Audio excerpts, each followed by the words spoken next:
नमस्कार, भारत लाइव देख रहे हैं आप। छठ महापर्व की आज प्रातः सूर्य को अर्घ्य देने के बाद ये प्रक्रिया और ये पर्व भी समाप्त हो गया, लेकिन नहीं समाप्त हो रही है बिहार में राजनीतिक उथल पुथल और उठापटक।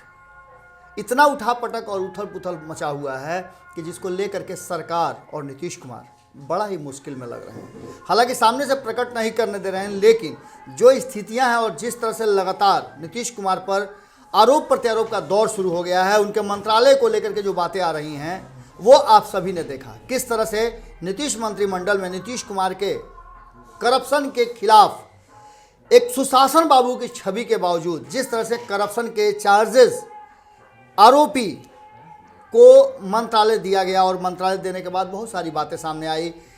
इन बातों को कैसे कोई नज़रअंदाज कर सकता है। नीतीश कुमार ने जब पार्टी से उन्हें निकाला था, निलंबित किया था, तब भी उन्हें पता था कि उन पर आरोप के चार्जेज हैं। भारतीय जनता पार्टी को ये बात पता था कि उन पर आरोप के चार्जेज हैं।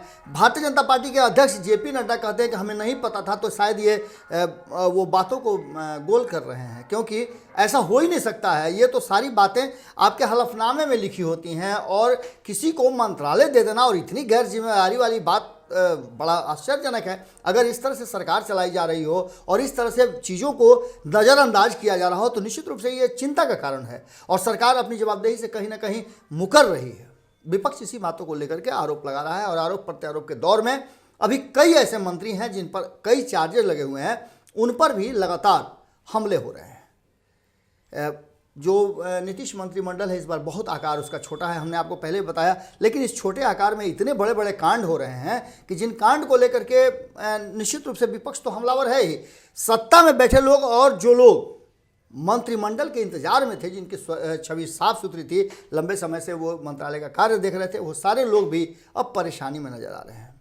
चेहरे उड़े हुए हैं। आपको याद होगा कि जिस तरह से मंत्रालय के गठन के पूर्व जो बातें चल रही थी, उन बातों को लेकर के हमने आपको बताया था कि कौन कौन से लोग हैं जिनको लग रहा है कि मंत्रालय जाएंगे। बड़ी खुश थे लोग, नए नए कपड़े सिलवा करके लोग तैयारियां कर रहे थे और इन सब के बीच में अचानक से उन्हें मंत्रालय में कोई भागीदारी नहीं मिली। हालांकि कहा जा रहा है कि जल्दी ही मंत्रालय का विस्तार किया जाएगा, लेकिन उससे पहले जिस तरह की बातें चल रही हैं उसमें आपने देखा कि किस तरह से शिक्षा मंत्री मेवालाल को 2 घंटे के अंदर में इस्तीफा देना पड़ा। ये पूरा एपिसोड हमने सबसे पहले दिखाया था और मेवालाल के ऊपर जो आरोप लगे हुए थे, उन पर जो चार्जेस थे, गिरफ्तारी की तलवार लटक रही थी, इन सब बातों को हमने आपको बताया था।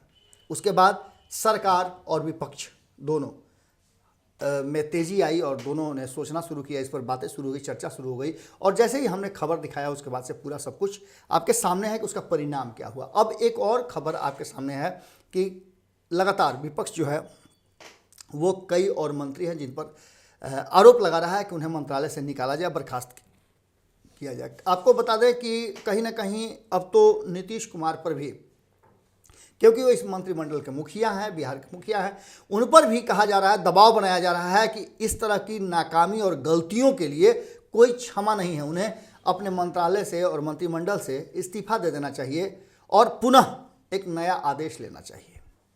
खैर, ये तो बातें होती रहती हैं, लेकिन जिस तरह से मंगल पांडे पर चार्जेस लगे हैं, मंगल पांडे को लेकर के अब विपक्ष पूरी तरह से हमलावर है। हालांकि आपको एक बात बता दें कि 23 तारीख से विधानसभा का सत्र शुरू होने वाला है। विधानमंडल के सत्र में निश्चित रूप से राज्यपाल के अभिभाषण के बाद नई सरकार अपनी प्रक्रिया करेगी और हो सकता है बजट वगैरह का भी सेशन चले। इस बीच में सब कुछ आपको देखने को मिलेगा कि हंगामेदार होगा। विपक्ष पूरी तैयारी कर चुका है और विपक्ष कहीं ना कहीं छोड़ने की स्थिति में नहीं है। मंगल पांडे को लेकर के कई तरह की बातें सामने आ रही हैं।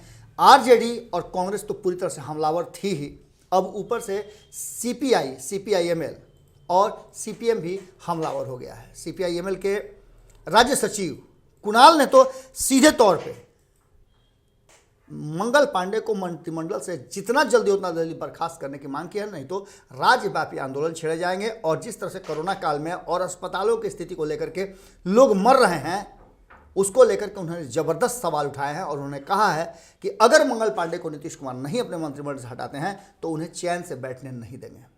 आप समझ रहे हैं कि सीपीआईएमएल के लेकर के और उसके साथ साथ आरजेडी, कांग्रेस, ये तीनों ही दल काफ़ी जुझारू माने जाते हैं। नीतीश कुमार के लिए राह आसान नहीं होने वाली है। वहीं अगर बात करें तो जीवेश मिश्रा को लेकर के भी कई तरह की बातें चल रही हैं। आपने सुना होगा कि जीवेश मिश्रा पर भी कई क्रिमिनल चार्जेस लगे हुए हैं। हालांकि क्रिमिनल चार्जेस के से उप मुख्यमंत्री भी नहीं बच रहे हैं। दोनों उप मुख्यमंत्री की मैं बात कर रहा हूं।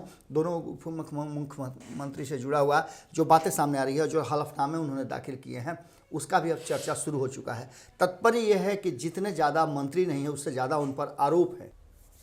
आपको बता दें कि रामसूरत राय, जिन्हें राजस्व और कानून मंत्री बनाया गया, उन पर भी कई तरह के चार्जेस लगे हुए हैं और इन सब को लेकर के नीतीश कुमार कहीं ना कहीं काफ़ी मुश्किलों में घिरते नजर आ रहे हैं। विपक्ष पूरी तरह से हमलावर है और ऐसी स्थिति में ये बातें कही जा रही हैं कि नीतीश मंत्रिमंडल में जिस तरह से इस्तीफों का दौर शुरू हुआ है, ये सिलसिला अभी अनवरत जारी रहेगा। लगातार बिना इस्तीफा लिए विपक्ष छोड़ने वाला नहीं है।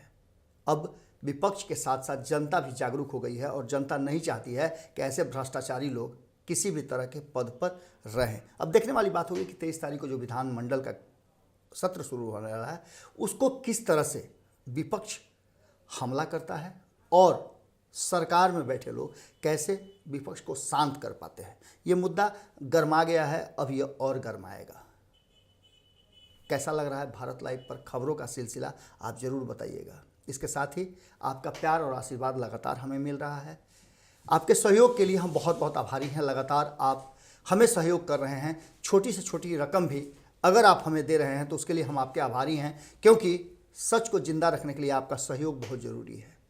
हर छोटी रकम, 1 रुपये से लेकर के जो भी आप हमें सहयोग कर रहे हैं, उसके लिए हम हमेशा आपके आभारी रहेंगे और ऐसे ही हम चाहेंगे कि आपका सहयोग और साथ हमें मिलता रहे, क्योंकि सच की ये लड़ाई और सच का जो जोत हमने जगाया है वो आगे इसी तरह से अनवरत जलता रहे। नमस्कार।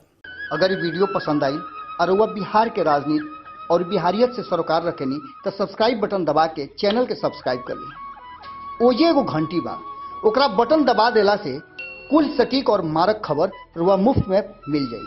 अगर रुआ पत्रकारिता के हमनी के नया प्रयोग में सहयोग कर चाहतानी तो ज्वाइन बटन दबा दी। पेटीएम नंबर नोट कर ली 9386816700। धन्यवाद।